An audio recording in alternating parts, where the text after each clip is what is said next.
CCN news एक पाऊल महाराष्ट्रासाठी।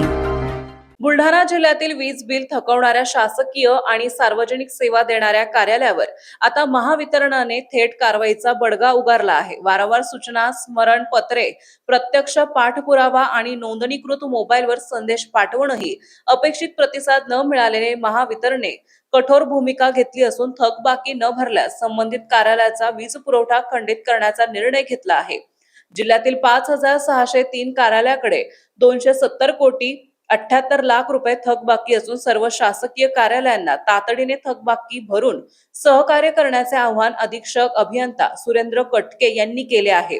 तर वीज बिल भरण्यासाठी शासकीय कार्यालयांची उदासीनता पाहायला मिळत असून याचा तणाव आता महावितरणाच्या कर्मचाऱ्यांवर अधिक वाढताना दिसत आहे। बुलढाणा जिल्ह्यामध्ये एकूण 5603 ग्राहक आहेत सरकारी, आणि त्यांची एकूण 270 कोटी एवढी थकबाकी आहे।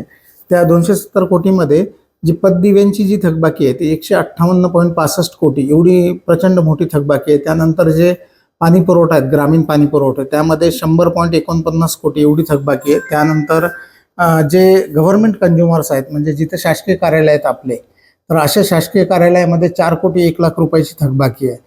आणि ह्या चालू आर्थिक वर्षामध्ये या एकूण 270 कोटी थकबाकीपैकी या कार्यालयाचे एकूण 1 कोटी 15 लाख रुपये जे आहेत ते थकबाकीपोटी प्राप्त झालेले आहेत। ग्राहकांना काय नेमकं आव्हान करायचं? ग्राहकांना हेच आव्हान आहे की आता महावितरणचं मार्चचा महिना चालू आहे आणि मार्च महिन्यामध्ये प्रत्येक ग्राहकांनी आपलं जे थकलेलं वीज बिल आहे ते भरावं आणि म्हणजे चांगला वीज पुरवठा देण्यासाठी महावितरण नेहमी कटिबद्ध आहे।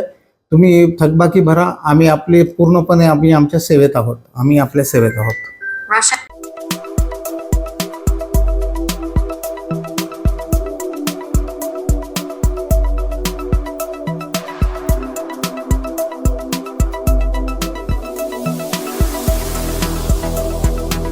तसेच आपल्या भागातील महत्त्वाच्या बातम्या पाहण्यासाठी CCN न्यूज डेस्क चॅनलला सबस्क्राइब करा आणि बेल आयकॉन प्रेस करा।